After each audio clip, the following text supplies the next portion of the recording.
Welcome to episode 17, Mastering the Hologram Using Mind, Emotion, and Spirit to Heal and Transform with Joseph Selbie. I am very honored to welcome back Joseph, author and spiritual teacher who bridges the gap between science and spirituality. In his latest book, The Physics of Miraculous Healing, Joseph dives into self-healing, higher consciousness, and the transformational power of belief and intention. In this episode, we uncover the connection between physics, healing, and how emotions and beliefs shape our physical health. We explore the impact of positive and negative emotional states, share inspiring self-healing stories, and discuss embracing higher frequencies through positivity and awareness. We also discuss why modern science's approach to health may be outdated, the hope for healing even in the face of incurable diseases, what truly drives our health. We touch on the observer paradox and quantum weirdness. We discuss M theory's holographic connection between non-local and local realities. We speak about the holographic universe and its revolutionary take on the Big Bang theory, the body as a holographic projection and the power of our beliefs to shape our health, tools to change deep beliefs and connections to our subtle body, the reincarnation, the soul's cycles, and our ultimate goals, viewing death as a frequency shift, near-death experiences, and we also talk about the subtle energy healing modalities. This conversation and Joseph's latest book has deeply changed me, deeply changed my life. And just the expansion and the empowerment that it has unlocked for me, that I can deeply create my reality, has given me so much freedom. And so I hope that you enjoy this episode, have so many takeaways.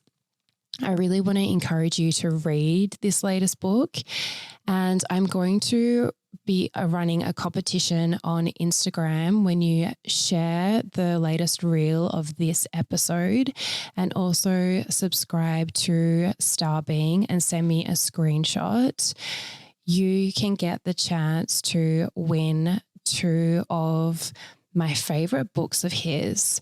And so I interviewed Joseph on the Yogias, his other book, which I love. So this book and also The Physics of Miraculous Healing. So I would love to get this book out there, and it's such incredible work. So please help me do that.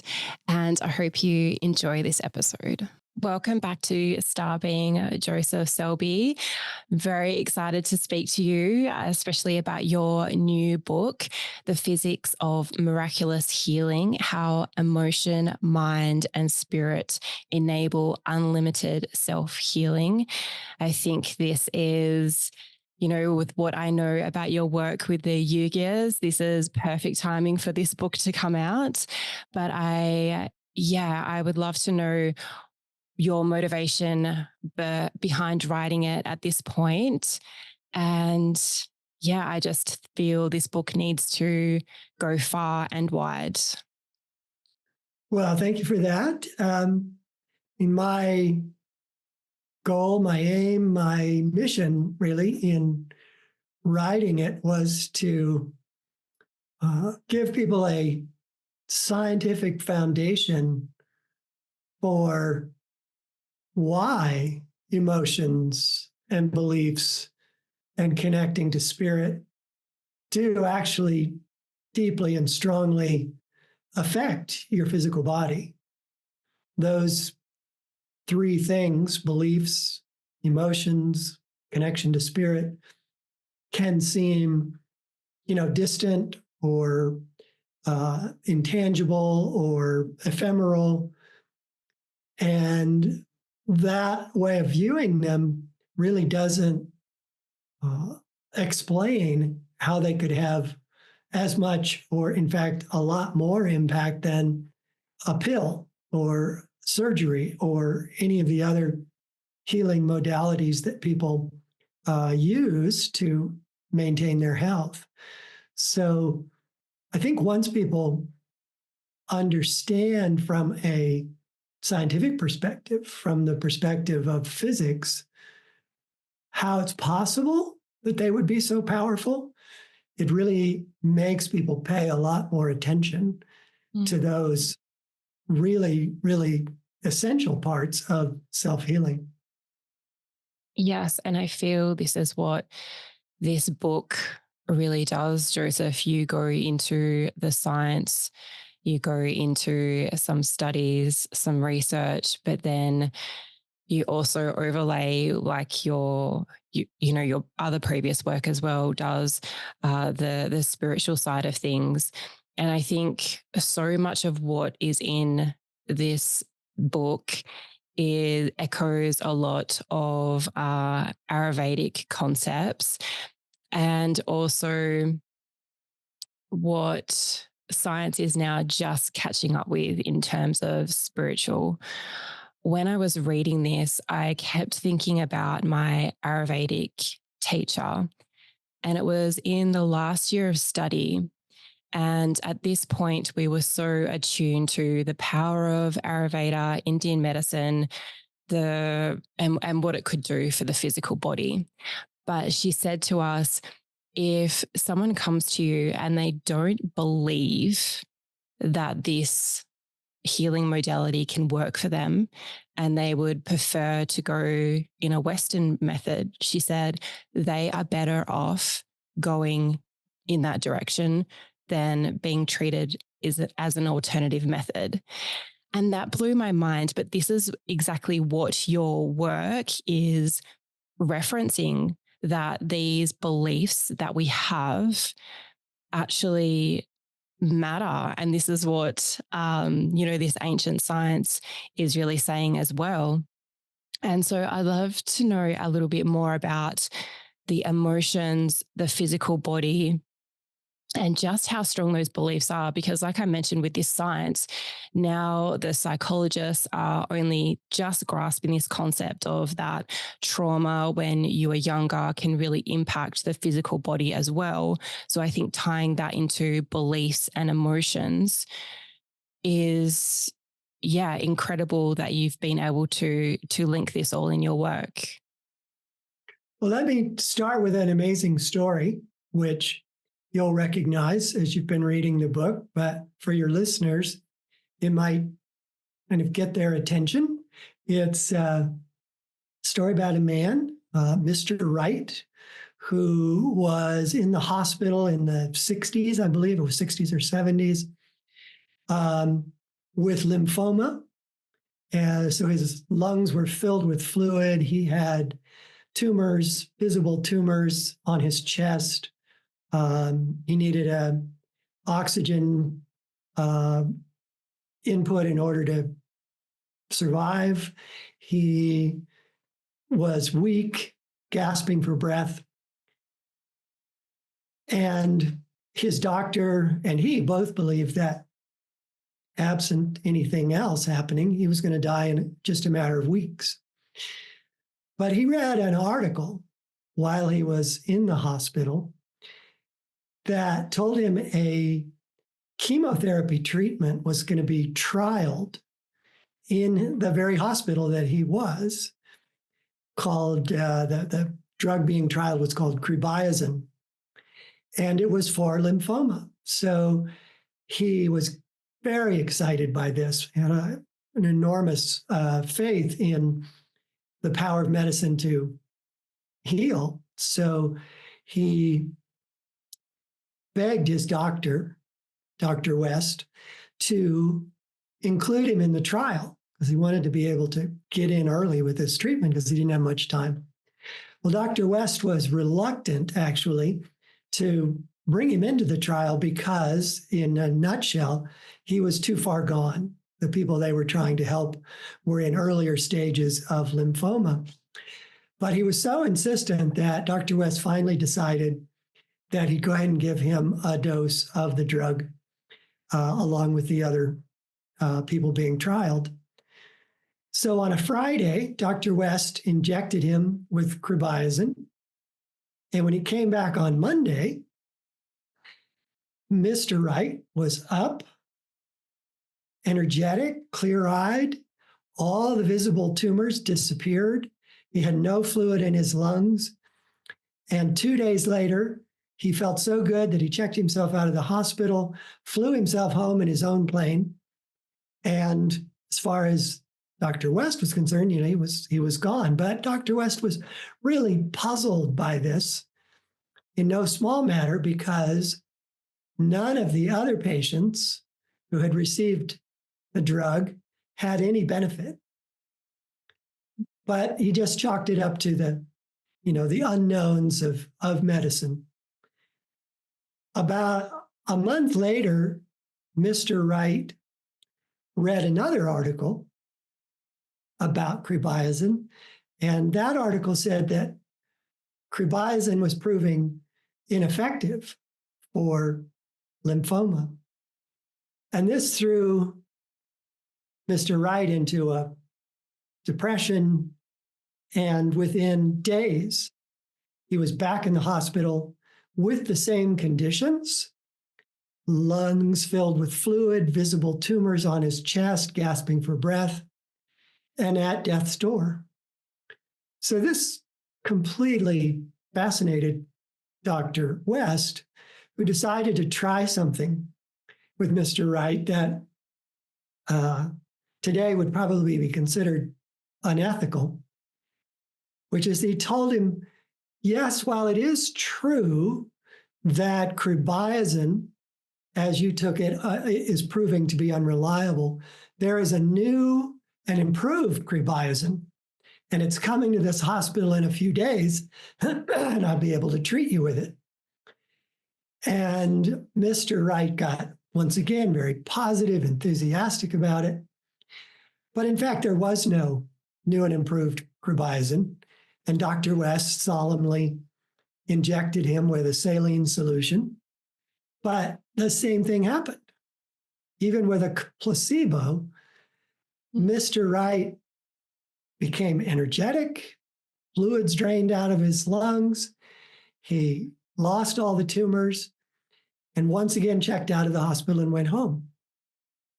But there's a cautionary note to this story, because he yet again read another article that said cribiazine has proven to be utterly ineffective.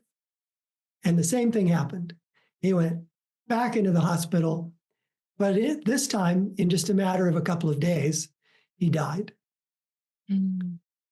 So this yo-yoing up and down was really an extremely clear case of what he expected to happen, what he believed could happen. He believed that a chemotherapy drug could cure him. And so when he was given one, he cured himself. And then when he was told that it wasn't effective and hadn't really cured him, he relapsed, and he relapsed a second time and then died, because at that point, he did not see that there was any other drug that could heal him. So this is both a strong example of how powerful our beliefs are, but it's also cautionary because he believed in the wrong thing. He believed in the power of drugs alone rather than in his own ability to heal. But the extraordinarily rapid healing that he went through because of his beliefs is currently considered basically impossible by modern medicine. It just happened too fast. But our beliefs are not limited by the same laws that modern medicine works with. Yes.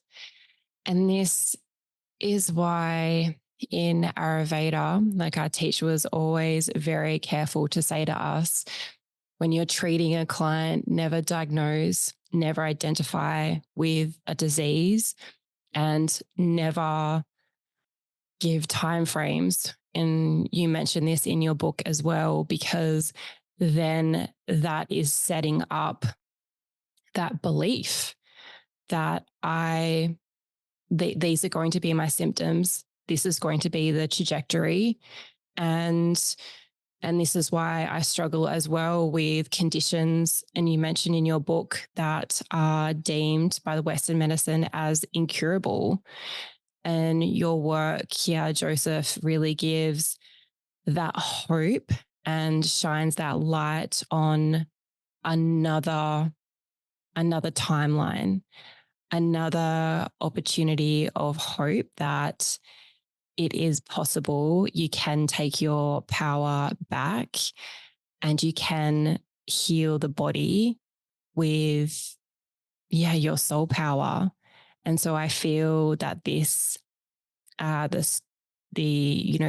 scientific cases that you have provided in this book are just so powerful in that way. It's remarkable how many cases there are that go against the, sort of accepted norms in Western medicine. Both diseases considered incurable, people recovering from them, or in the cases of extraordinarily rapid healing, which is, again, according to Western medicine, basically impossible. Another story that I also share in the book is about a woman named Barbara Kumiski. And Barbara, at the age of 16, was diagnosed with multiple sclerosis. And multiple sclerosis in Western medicine is considered to be a slow but inevitable terminal illness. And in the 15 years that she was fighting this illness, she almost died a couple of times. And at the age of 31, when this story is told, she was bedridden. She was a skeleton of her former self. Her hands were curled back in towards her forearms, and she couldn't really use them.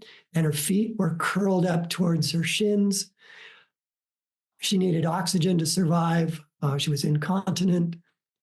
And anywhere she needed to go, she had to be in a wheelchair with oxygen and care. But she heard a voice one night in her room while visiting with friends.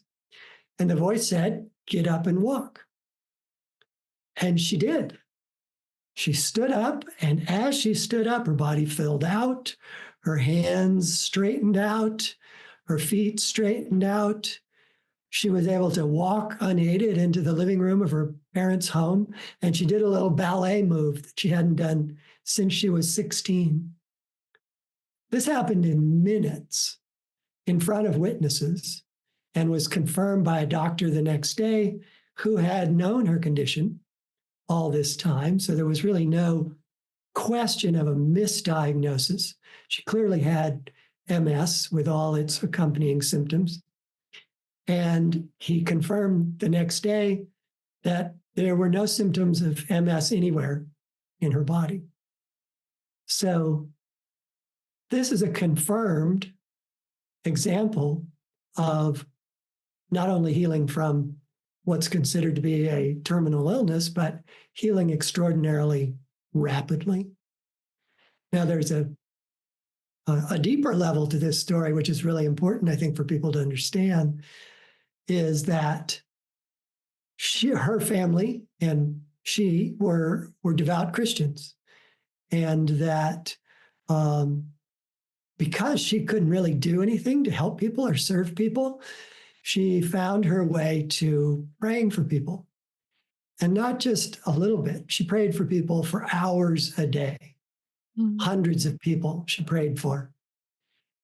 And she said that before this miraculous healing, that because of her prayer life, she felt like she was a contributing member of the human family.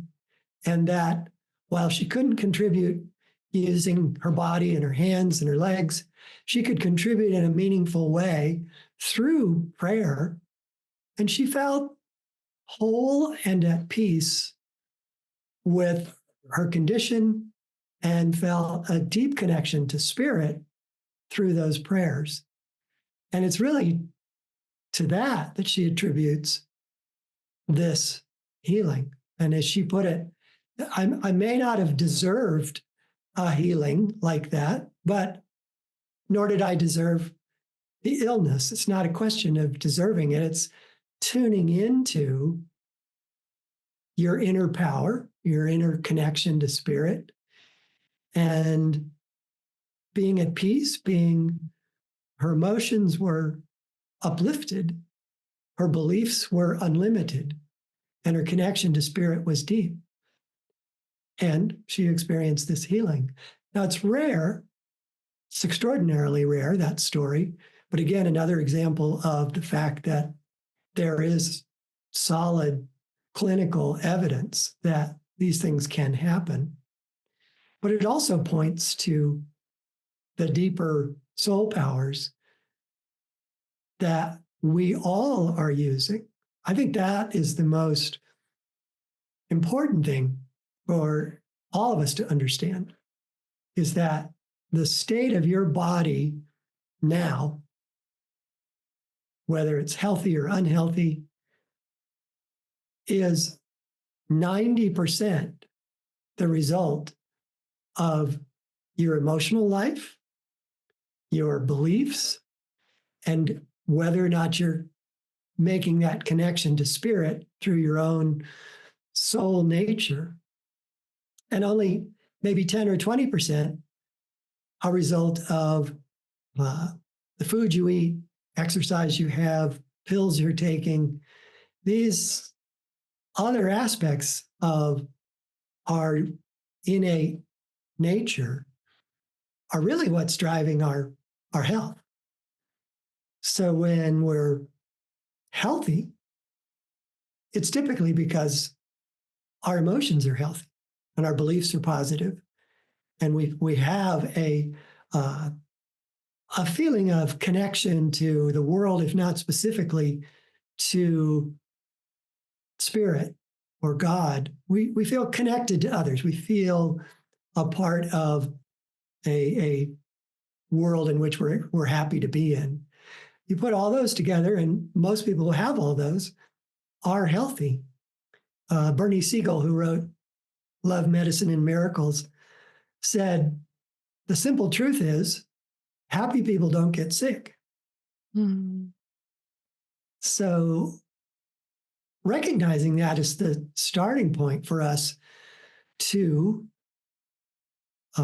maintain positive health or improve our health, or if we're already ill, to recover from that, including conditions that are considered terminal.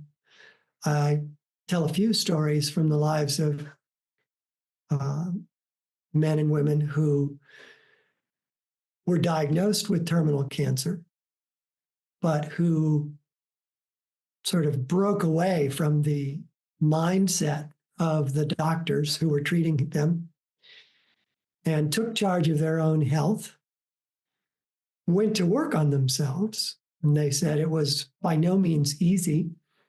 They had to really accept that their own emotions could be killing them. And they needed to own them and find out how to work with them. And they had to work with their own beliefs, and they especially needed to make a connection to spirit.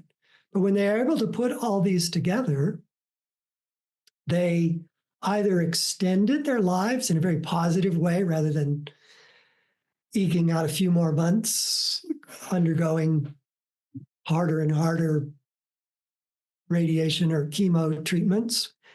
They lived positive, normal lives for many, many years longer than their diagnosis was for. And in a remarkable number of cases, they overcame that terminal cancer. There are many types of cancers. Obviously, you know this, but not all of them are considered terminal. So the ones that are considered terminal are the more astonishing to be overcome from the medical point of view by your own soul powers rather than some kind of treatment. Yes, that is the most impactful part, is that self-responsibility, Joseph, which can be equally empowering and equally terrifying. Yes. That, Yes. when you, especially when you come on the spiritual path and you realize that, yeah, you're responsible for all of it, everything that is happening in your reality. And you speak in your book about the emotions, and the bit that sticks in my mind is how you said that happy people, Dr.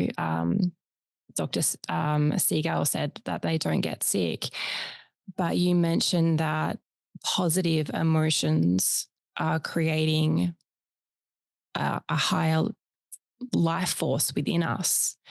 And so really cultivating those emotions. And, a lot of psychologists now are saying, there's a certain emotion that's connected to different types of cancers or different locations on the body. Right. And my mum passed away from bowel cancer. And during her journey, there was so many emotional layers and so many opportunities within that diagnosis for her to live her life. And it was almost like an opportunity to connect deeper with her soul during that process. And that is exactly what she did. So if you have that awareness, and like you said, working on those emotions and doing that work, that is incredibly powerful. And with that, we have this opportunity to, explore those emotions, and we don't have to, think that is not achievable. Like, we can go and do that deeper work. And so I'm really glad that this work is out there, because this is something that isn't spoken about enough. And so I would love to just put this book in all the healing centers.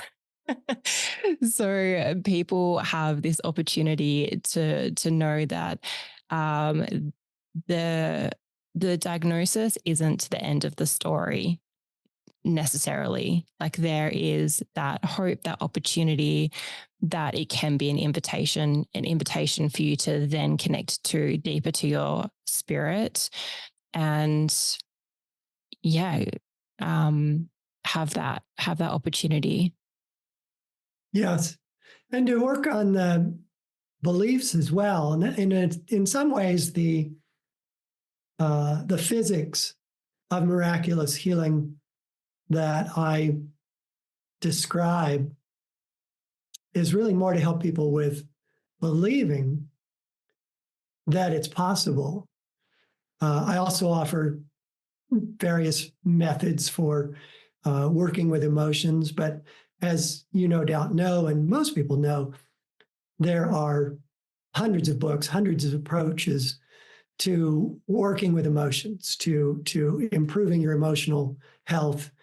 And I can by no means cover that ground in a few chapters of one book. So, but I didn't want to leave people with nothing to kind of work with if the subject was new to them.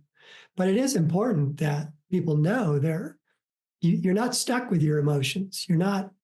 This is not a life sentence that you're the kind of person that is, fill in the blank, depressed or grieving or not feeling safe or always sad, those can change if decide to take charge and change them. But the belief side is trickier because beliefs are less accessible to us. We feel emotions. So we have an experience. We know that, oh, I was feeling angry, or I was sad, or I was down in the dumps over that. We have a day-to-day emotional experience that gives credibility to the idea that we have emotions, right? But with our beliefs, it's trickier because we don't have that sort of experience of them in an obvious way. So what I tried to do at the beginning of the book was walk people through the beliefs they're likely to have about health and healing based on current Western medicine's model, and then show how really out of date Western medicine's science is. I mean, it's literally 100, even 120 years out of date, which sounds preposterous when you consider how much of medicine is considered to be cutting edge, right? You can always see these videos of people in white coats with all this fancy equipment, and they're forging their way to cure cancer, et cetera, et cetera. But they're doing it within the model of what's known as classical physics. And the model of classical physics is that matter is an immutable substance, and then there are various energies that can influence matter that can therefore then explain many, many things in our world, like how the weather works, how buildings are built, material science, et cetera. This is all classical physics. It's based on this notion that matter is unchangeable. And if you accept that matter is unchangeable and you accept this model, the stories I just told will be making you think, well, that's just weird. It can't be possible. There must have been a misdiagnosis. There must have been even fraud, or that Mr. Selbie is just making it up. So that's because you sort of can't have both. You can't have this belief in the immutability of matter and believe that you can have trillions of cells in a human body change within minutes. But the more modern disciplines of physics actually support rapid change much more so than does modern medicine and classical physics. So you start off with Einstein's relativity, which was 1905 or 1904. He wrote his first paper that made him famous, which was the special theory of relativity. And from that, we get his famous equation, E equals mc squared. But underlying that sort of mathematical side of physics was the profound truth that there is no such thing as matter. Matter is energy moving in stable patterns. And no matter how much linear accelerators or the Large Hadron Collider in CERN in Switzerland smash things into each other, smash protons into each other, they've never found a indivisibly tiny bit of matter. It doesn't exist. It's always energy. So that gives us our first clue that if there is no such thing as matter and that we're really made of energy, maybe there's something, maybe there's other laws at work that can allow for the energy to change, and therefore the expression of matter to change. So that's just a first layer. Another layer that came about with quantum physics, which succeeded relativity, is that all matter in the body, in the world, in the universe, can, under different conditions, behave either as matter or behave as waves of energy. And this is where we get the notion of quantum weirdness, right?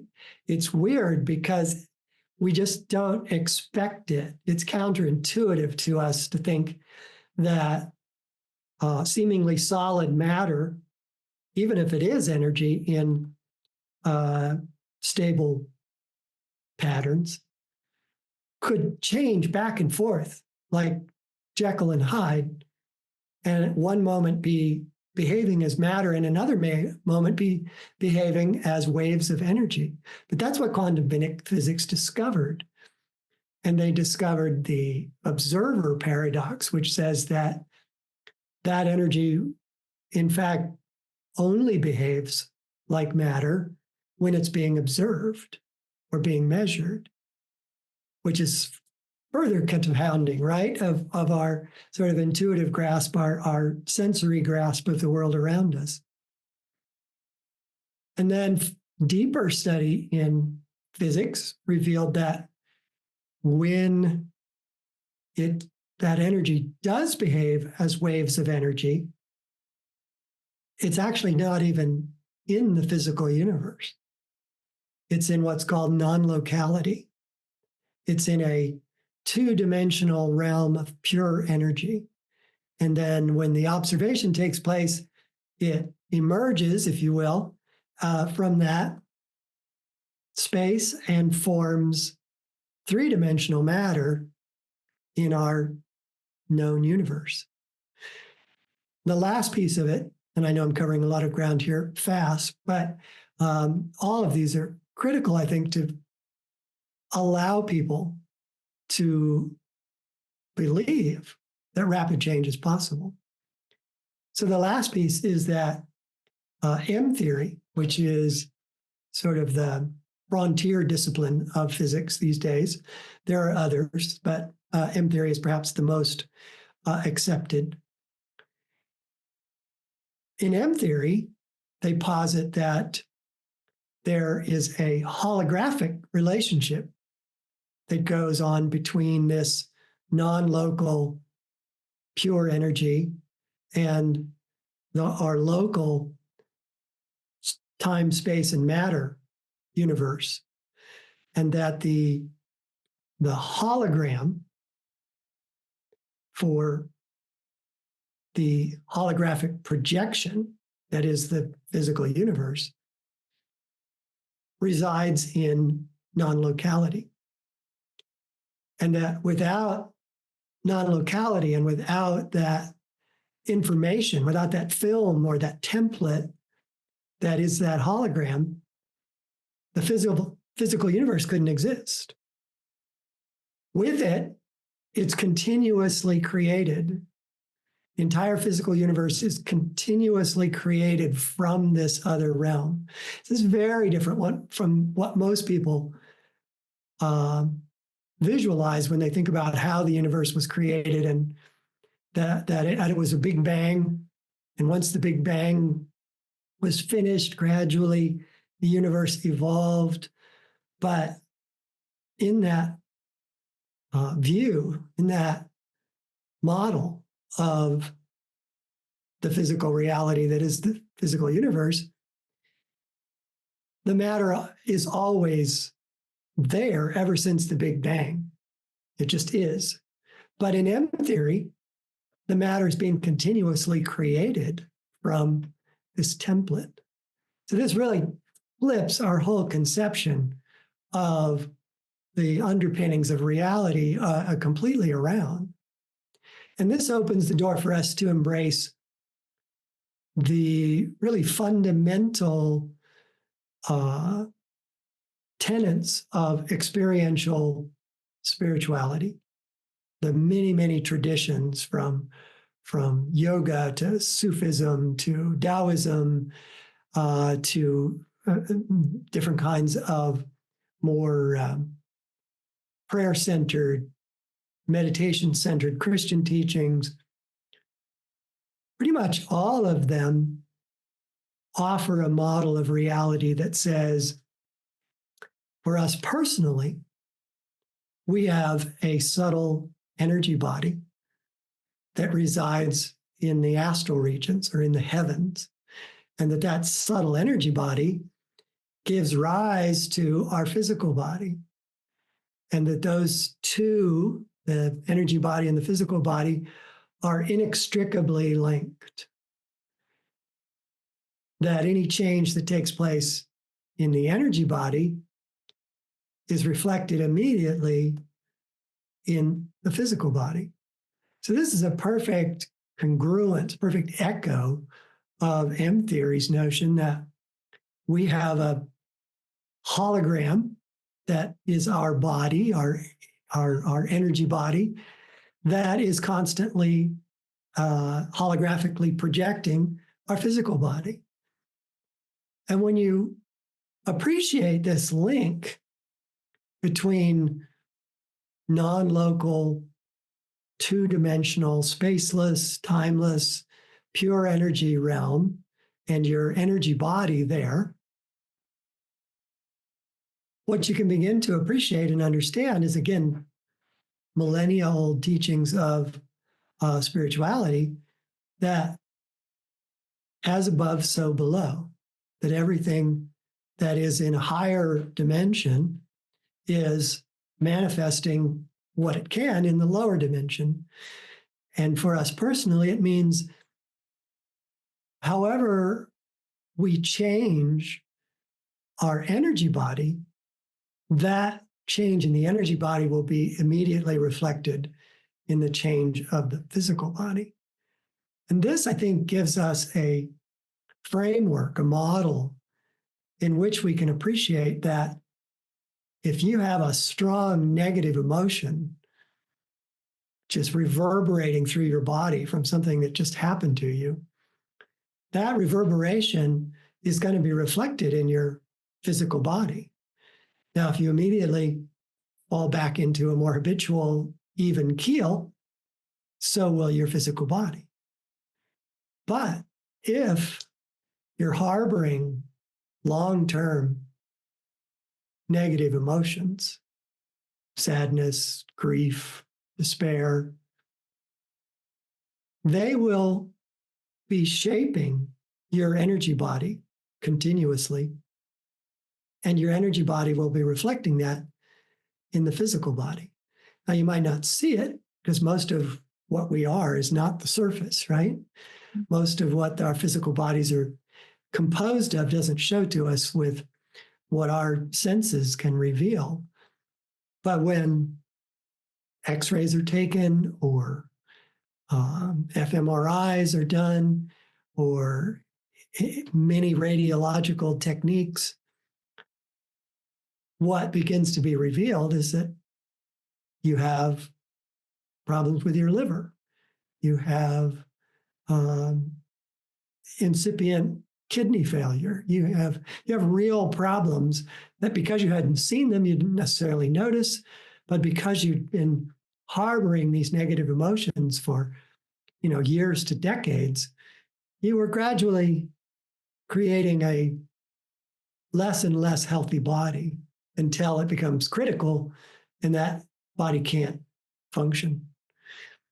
So I think it's much easier to believe the power of emotion when you understand this connection that, again, is supported by modern physics as well as ancient spiritual teachings.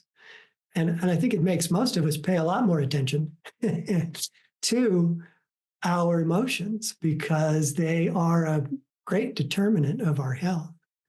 But our beliefs go even farther, as you no doubt appreciated when I told the story about Mr. Right, that even if your emotions are positive, which weren't necessarily, but even if they were, but you had a deep conviction that because your father had cancer or your mother had cancer or your grandfather had cancer, that one day you would get cancer, you're likely to get cancer.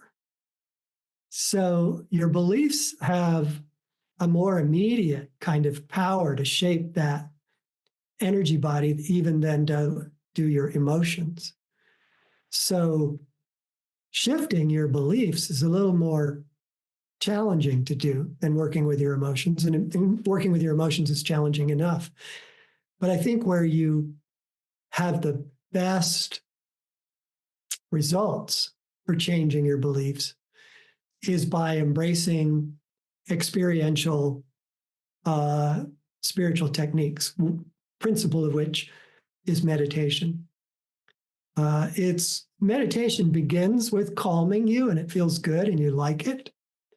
But if you go deeper and deeper, what meditation does is it reveals to you experientially that you're much more than you thought you were.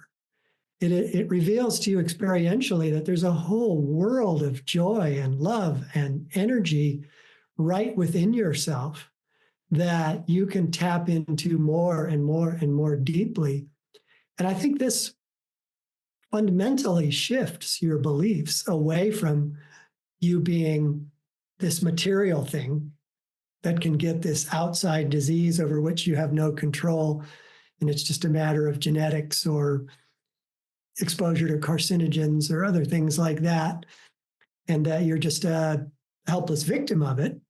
Instead, you can see, oh, I can choose not to believe in the power of cancer. Not just like okay, today I don't believe in it, but deeply, you can know that there is no such thing as cancer. You can feel it in your bones, so to speak, because you've experienced this deeper reality that is the higher self. And of course, there's reading. Read the stories that people share about near-death experiencers. Read about the lives of saints and sages. Read spiritual teachings. And what you'll become more and more, I believe, it was certainly true for me, more and more convinced of is this subtle reality is there. I mean, at my point in my life, I've been meditating for 50 years and reading and teaching these kind of teachings. There's just no question that there's more to me than just a physical body. I have no question that when I die, I'm going to come into a higher energy realm. I don't fear death at all. And I believe that these kind of healing miracles could happen, were I to need one, because I think they are well within the realm of possibility. In fact, happen to many thousands of people in the world. Mm. Thank you, Joseph, so much to unpack there. I wanted to go back to your talking about the holographic universe, because this is the mind bending part of this, because Right. it is a concept that is starting to come out, but I feel that it's very new, like a new concept for a lot of people. So I'd love to unpack it a bit further. So when you speak of the local reality, you're talking about, for, I'm using air quotations here, our physical reality, what we're in right now, what we're interacting in. And then Yes. the non-local reality is maybe, in my terms, what I would describe as a reality that is the divine source of what our universe is being holographically derived from. So that non-local is projecting our reality, physical reality that we're in right now. Have I got that correct? You do, yes. Okay. And so in this concept, it makes me think about that saying of, if a tree falls in the forest and no one is around to observe it or see it, did it really, fall? And then in this theory, if there is no observer there, and I'm sure our listeners might be aware of the slit experiment that you mentioned about how the energy changes when there is an observer present. So in this case of the tree falling, if there was no intelligent observer there to witness that, then the answer would be that no. Is that correct? Yes and no, which is part of the quantum weirdness, part of the sort of counterintuitive aspects of what they're discovering. It's no, there would be no falling tree, there would be no sound made by the falling tree if no one were there to observe it.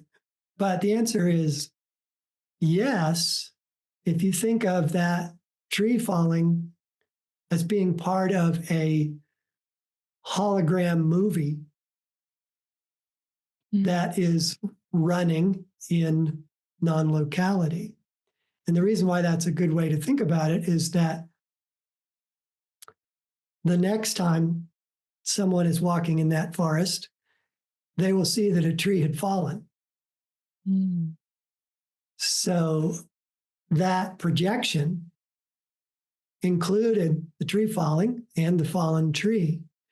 But if there's no one there to observe it, it doesn't physically manifest as it fell, but it is a part of the movie. This is perhaps more difficult to understand than anything that we've talked about. And this is where I always need to bring in the notion of the divine director, spirit, or an infinitely intelligent being, an infinitely intelligent God that is creating the movie. This is fundamental to almost every religion, that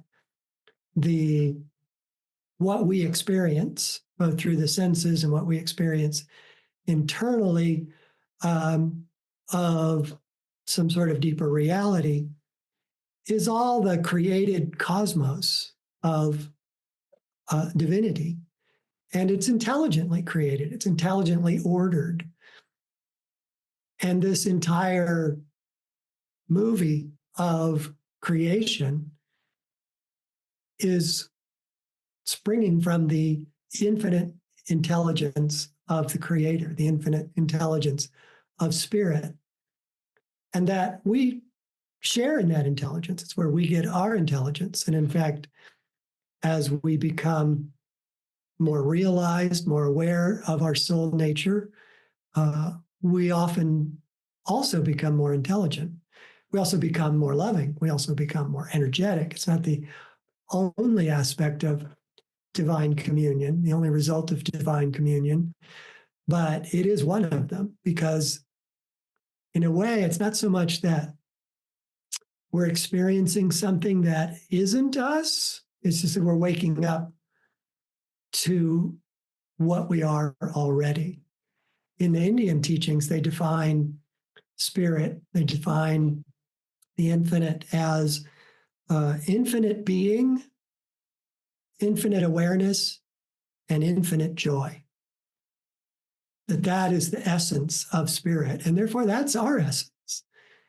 We are and always will exist. We are aware, and we always will be aware, and we will become more and more and more aware of the cosmos and of our own nature.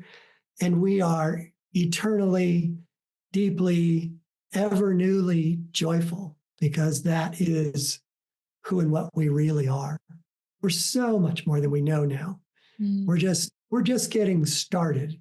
If you believe in reincarnation, you know that this earth experience, this physical experience we're in, is considered to be like a school where we reincarnate, and maybe we graduated from first grade last time and now we're in second grade, and someday we'll graduate from second grade, and so on until we graduate entirely from this earthly experience, essentially when we can see through it, when we can see it for what it really is, which is, we can see the divine projector, we can see the mechanism of creation, we can see ourselves as an energy body, and we can see ourselves as a physical body.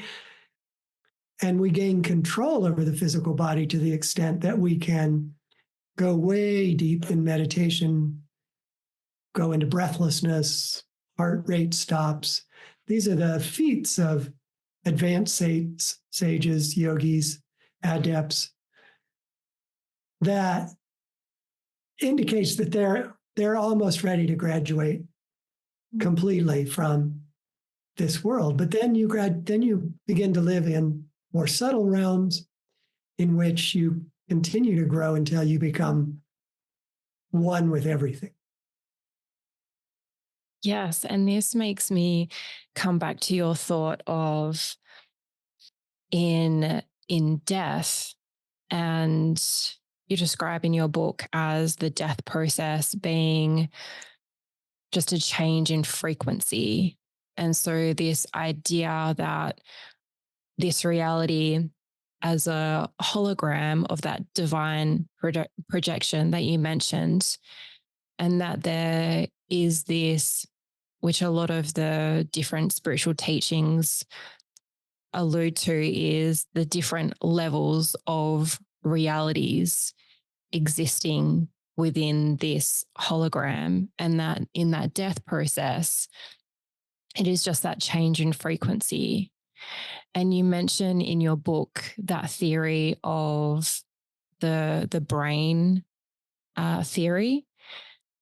And so in this thought process, if we're in this hologram and it's consistent of different layers of frequencies, could it be possible then that there is not just this one holographic reality that we're currently in, but there could be hundreds of different holographic realities in where we are different versions of ourselves all simultaneously existing at one time? Because I've been thinking about this theory of that quantum jumping, and I know that's going to go down a whole very in-depth line of thinking, but that's what I have thought. And this is what these concepts that you've brought to me have really opened up in my mind, that there is this unlimited possibility of, realities. Well, I think we identify with certain frequencies. We express certain frequencies emotionally, mentally, and in our quality of life force and energy that we use, which includes emotions in a very significant way. So that when we die or have a near-death experience, we're already vibrating at a certain kind of level. And then we tend to go to what you might call like a harmonic of that, but in the two-dimensional heavenly realms, the astral realm. So put it more simply, is we're drawn to a layer. And just to mention this real quickly as an aside, you mentioned the brain theory. I just wanted to clarify for your listeners that that's spelled BRANE rather than brain, like what's in our skull. And a brain is just a layer, it's a region. So the brain layer notion that comes to us from M theory is matched by the notion that we run into in many religious and spiritual teachings, that there are many layers of heavens. Like the Buddhists have 25 layers, the Hindus have 7. But even with the 7, there could be layers within layers. So, in other words, there are a lot of vibratory regions that we could be attracted to in this, what is often said, far more vast reality than the physical universe. And so, whatever sort of vibratory signature, sort of like a tonic note of our being now, is what will draw us where we would go after death.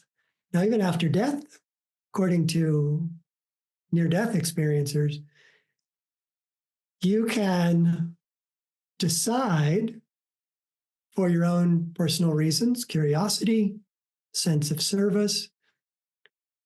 You can decide to travel into lower regions, lower vibratory regions of these heavens. But you can't just unilaterally decide you can travel up, because you don't have the right vibration to allow you. In some near-death experiencers' recollections that I've read, when they were getting the sort of a common theme of near-death experiences, is that they're given a kind of tour of the heavens if they make it that far. Not everybody makes it that far before they're drawn back to their physical body. But some of them, are met by people they know who give them a tour, or they're met by angelic beings who give them a tour. And a few of them were really curious about what was higher, what was beyond where they had landed, so to speak. And they were escorted to those higher realms by higher beings who kind of more or less surrounded them in their vibration. Because they said, if you weren't protected, you would feel distinctly uncomfortable. That you would know, this is not for me. I'm not ready for this. Some descriptions of extremely high heavens, and this may again seem somewhat counter, but I tend to believe it, that the really high realms are the least like the physical world. And the realms that are, if you will, closer to the physical universe are more like the physical realm that we're used to. But then when you get up into the higher realms, there are experiences like it's infinitely cold. There's no heat. And there's nothing to breathe. There's no energy to breathe. So you have to be able to be, completely detached from your form so the cold doesn't bother you. And you have to have achieved the ability to exist breathlessly, which again is one of those kind of graduation requirements for leaving the physical realms as well, to be able to go breathless. So there are a gazillion places you can go. So think about just one brain, one layer. Let's say I'm fortunate enough to go to the first layer of heaven, and that it looks very similar to this world. But it's said that you can astrally travel to other astral planets that are completely different looking than the world we live in here and are aware of through our senses. So it's much vaster even in a single layer, let alone with all these layers. Sri Yukteswar, who was Paramahansa Yogananda's teacher, said that the astral regions are thousands of times bigger than even our enormous physical universe. So there's a lot out there, a lot we can experience, but we're going to be drawn to what fits our awareness and consciousness and vibration that we achieve before we die. Yes. And I think this opens up, well, at least for me, knowing these concepts and having that logical understanding, I guess, of them, as well as having that spiritual understanding.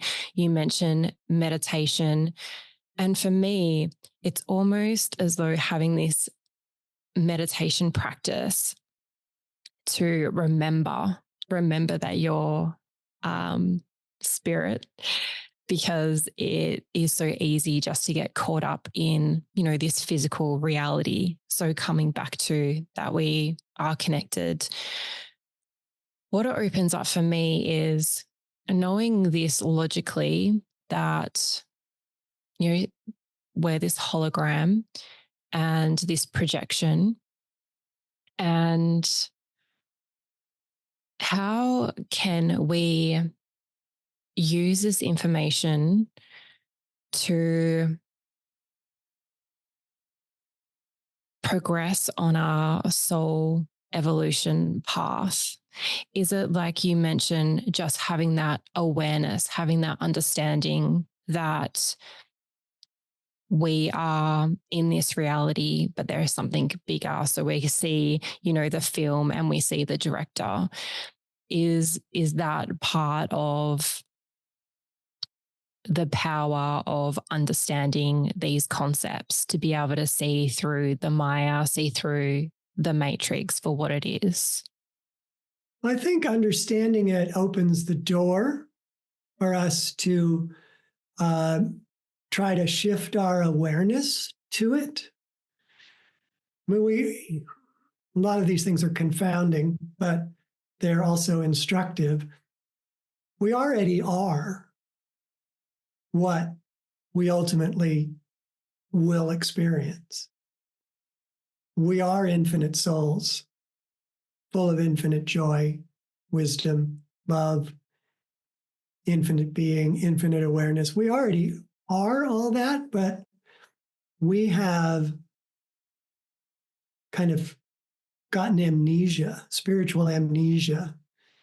And so our awareness, which is under our direction, we've focused it on what we can most readily perceive through the physical body. But we're never that. We're not the physical body. And in fact, we're not really even the energy body. These are just outer coverings of what is essentially a formless nature. So the process of reclaiming our divinity is the process of being able to control and overcome each one of these bodies. So we need to be able to control and use our body. A master gets to be called a master not because they are our master and we're, subject to them. They're masters because they've mastered their body. They can do anything with it. A spiritual master can vanish. A spiritual master can bilocate. A spiritual master can visit consciously the astral regions, or even be in both places at the same time with equal awareness, because they've mastered that process of breathlessness, and overcoming the limitations of the physical body. So it's easy to say, well, we're going to be different, but we're not really. We're just going to realize what we already are. That's why Yogananda called it self-realization. It's the process of realizing who and what we really are through the art of meditation and pranayama. He taught Kriya Yoga. And its sole purpose is to help us shift our awareness and re-identify with more expanded, more elevated aspects of who and what we are. They're already us, but we're just not paying attention to them. We're paying attention to something else. We're giving the lion's share of our attention to these physical bodies, to the extent where the vast majority of people, when they say, I'm such and such, will often point to their body. I'm this way, I'm that way. That their identity with their body is almost 100%. It's not that they ever are their body. So when they die, they live on. But it's easy, particularly in our society, our time, our cultures, for people to think, this is it, this is the body. To the extent that most people think if the body dies, they die. That when the body comes to its end, so do they. But that's fundamentally not what spiritual teachings tell us, is that this word temporarily using this particular physical body, but when it dies, much of what we think is contained in the physical body, we realize was never a part of the physical body. Our emotions aren't part of the physical body. Our thoughts aren't part of the physical body. Our memories aren't part of the physical body. And when we die, we have all those. Near-death experiencers say, often, it took me a while to realize that I was dead. Because when I looked at my form, it was familiar. They didn't appreciate yet that this was a light body rather than a physical body. But they were also thinking about it in the same way that you think about things when you're fully in your physical body. And they were feeling the same way, and they had thoughts in the same way. They had memories of that life. So those things come with us because they were never here. They were never a part of the physical universe. They were always a part of our subtle energy body. But our subtle energy body and our physical body are like that. They're inextricable. So much of what we experience, which we tend to think can only be through the physical body and of the physical world, is really not. Much of what we experience is subtle, astral, energetic. Yes. And so this is when you speak about meditating, it's almost as though you're going back to that divine source. So then you can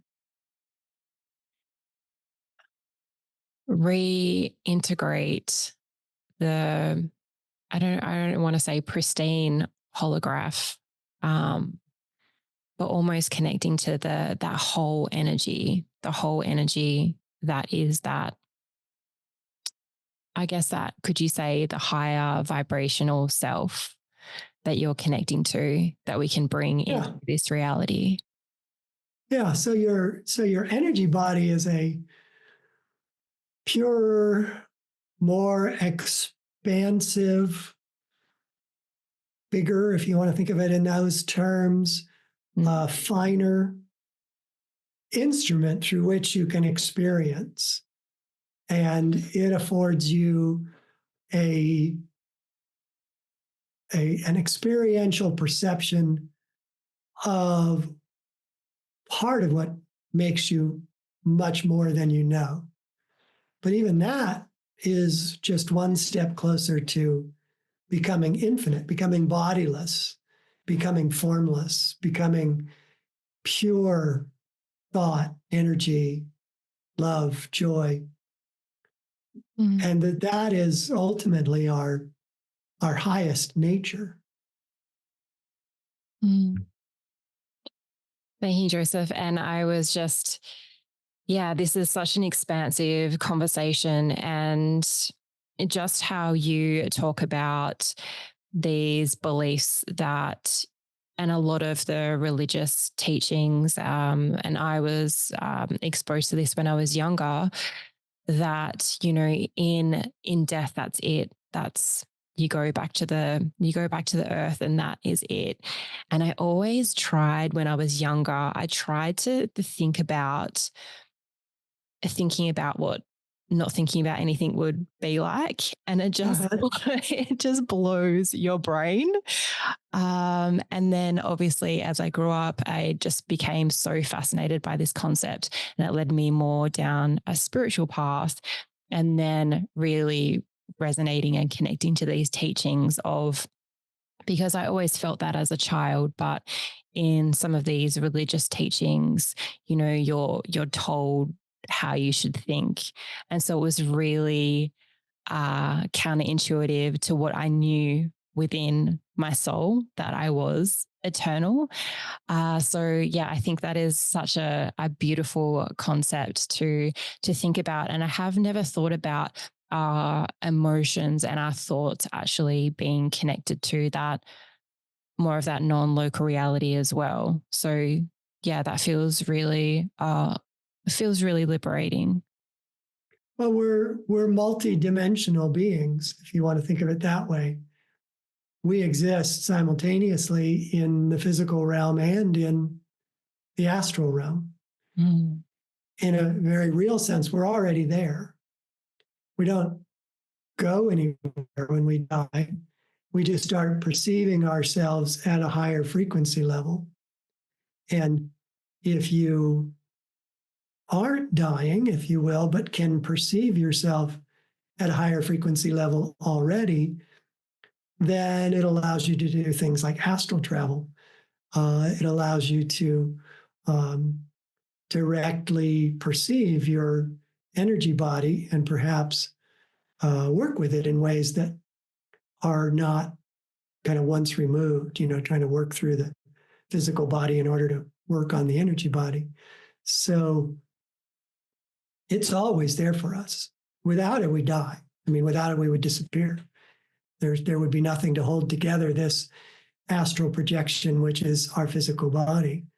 But it's an astral projection that's made of energies, right? It doesn't have any enduring reality. If the astral projection doesn't organize the energies in that form, then there would be no form. Mm. Yes, and this makes me think about those subtle energy modalities that can be so powerful because they're working on that subtle energy field. Like, I think of flower essences, and I think of, things like even acupuncture and things like this, that is, clearing potentially some of the subtle energy field before, I guess this is how I think about it in my mind, before something becomes more physical in the body. If we can clear it from that subtle level, that's how I think. Yeah, a lot of psychic healers talk about, having the ability to essentially see a person's energy body, and they see it kind of within and beyond the physical body. And they see patterns of energy, and they have come to be able to know which ones are negative. They're typically darker or muddier energies, or light, they'll talk about rips and tears in the energy body, and they can work as guides who are diagnosing issues that people have. I see this muddy part in your heart chakra. You're probably dealing with grief, or you're probably dealing with this, but you should work on it, because if you don't, it could turn into heart problems. Others can actually influence the energies in your energy body, which sounds like they could heal you. But the key to remember is that it's your energy body. So if you go back to the negative emotion, if you go back to the issues that caused it in the first place, you're just going to recreate it. So they can, I would say, temporarily alleviate that for you. And if you're, grateful, and if you have the awareness to do so, you can choose not to return to the negative patterns that had caused it in the first place. But that's your choice. And the healer, is able often to do remarkably positive things for you, but you have to keep them going, and you have to understand them, I think, to keep them going. And if you have just a temporary abeyance of negative emotions, it gives you a respite to, seek more positive emotions. But if you don't, the tendencies, your habits of being will tend to reassert those negative patterns.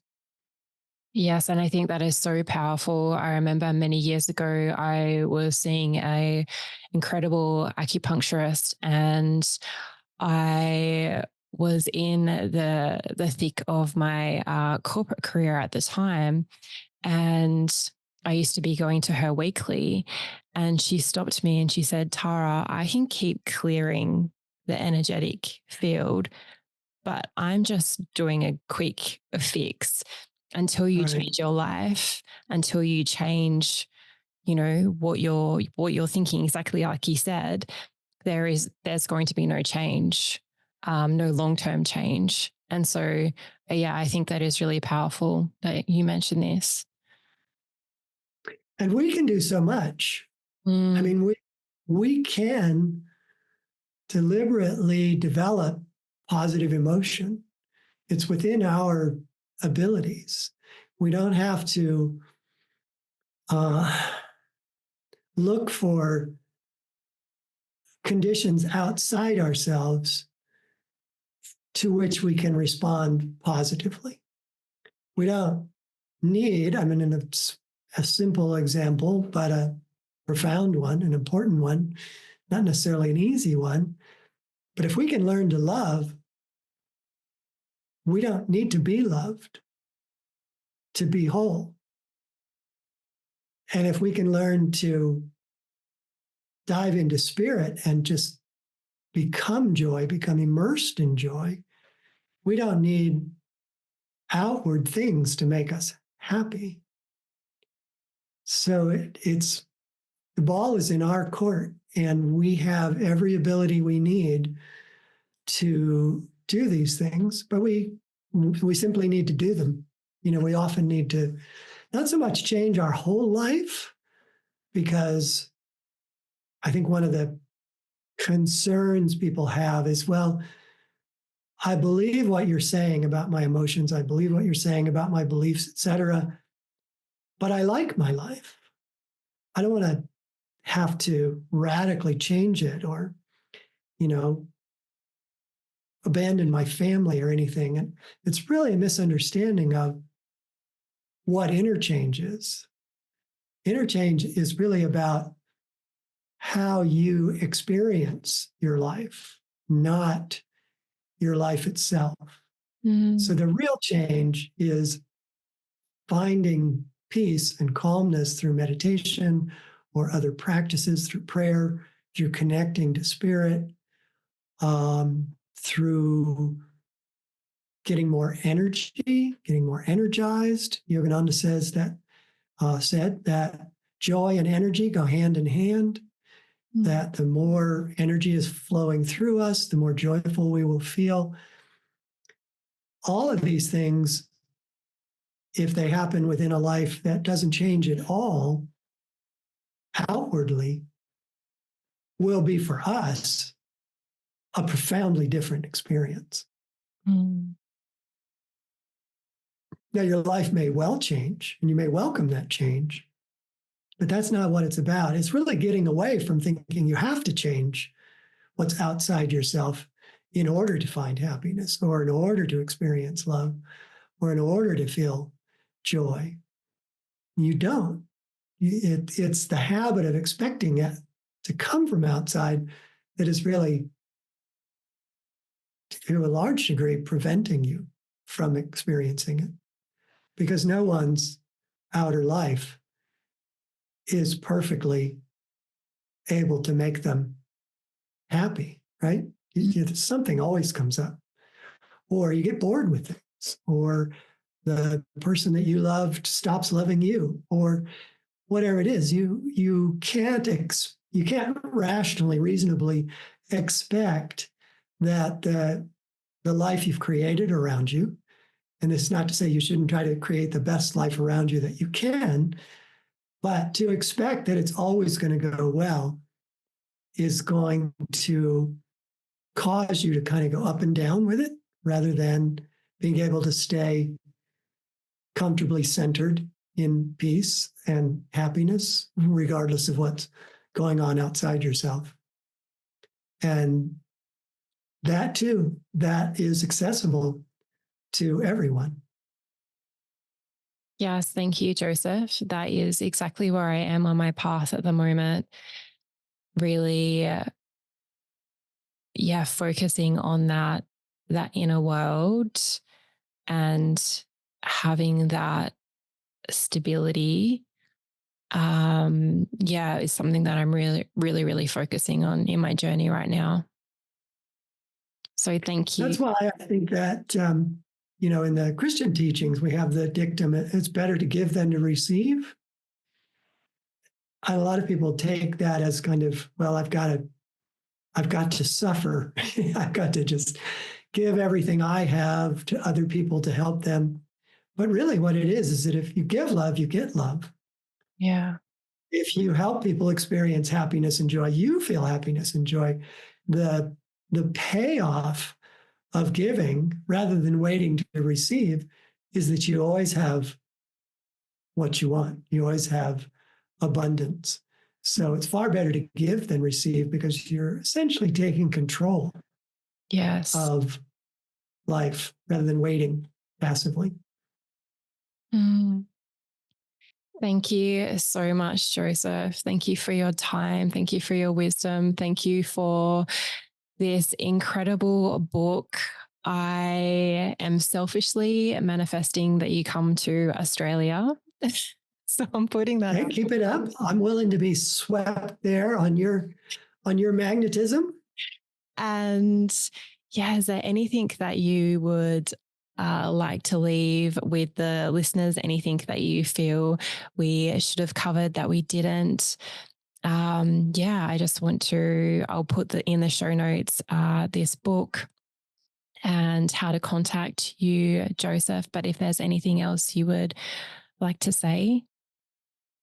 We covered a lot of ground, wonderful questions. I think obviously there's lots and lots more we could cover, but I feel like we got to some of the most important things for people to understand, both for their happiness and specifically for their health, that you can be in charge of your health and you can become healthy, even though the model of modern medicine would seem to be telling you that you can't. But trust that you can. No disease is incurable. There's no limit on how quickly the body can change. The reason why it doesn't appear to change rapidly is it because our thoughts and feelings, our convictions don't change. Isn't it ironic? You would think your thoughts and convictions would be the most changeable. But in fact, those are in some ways the more difficult kind of girders of our being to change. There was a good friend of mine observed that, it was commonplace, still is fairly commonplace for people to, in discussing someone else, to say, well, gosh, it just seems like it's all in their head. In other words, they're unhappy, but doesn't seem like they ought to be happy. They're unhealthy, but doesn't really seem like they ought to be unhealthy. And so it's all in their head. And he said, well, yes, but that's the worst place for it to be. That's what we've got to take charge of, is changing what has become habitual. Changing it only if it's making us unhealthy or unhappy. But if it is making us unhealthy or unhappy, then look at those habits of thinking, look at those habits of feeling, and see what you can do. Dive into meditation, make that connection to spirit, make that connection to your higher self, and let those changes happen. You may not see anything anywhere near as dramatic as Barbara Comiskey or Mr. Right, but you will see change. There's just no question. And that is, you improve your emotional health and you expand your beliefs and you connect more to spirit, the more your health and happiness will follow suit. Thank you, Joseph. Thank you. Very welcome. Thanks for having me. I hope that you have enjoyed this episode and it has inspired you to dive deeper into Joseph's work. And I am currently running a competition on Instagram for your chance to win 2 of my favorite books of Joseph. Share the reel on this episode and also subscribe to Starbeing and send me the screenshot for your chance to win. Also wanted to let you know that I am currently booking in my North Star, which is my exclusive for my current clients, where we look at the upcoming year, what is being highlighted for you, how to work with the energy. And this is just a really powerful way to direct and understand the year ahead. So I am currently taking bookings for this. If that is something that you would like to have access to in the future, the way you can do that is have an initial soul empowerment reading with me. I'm also have some spots available early next year for this. And then deeper next year, I am taking on 3 new mentoring clients. So that is something that I will be advertising first to my current clients and then opening up that to the wider audience. So please let me know if you have any questions, if you have any comments on this episode. I would love to know. And thank you for listening, and I am sending you lots of love. Thanks for tuning into Starbeing. May the wisdom shared resonate in your soul. Until next time, stay connected and keep reaching for the stars. This is Starbeing signing off.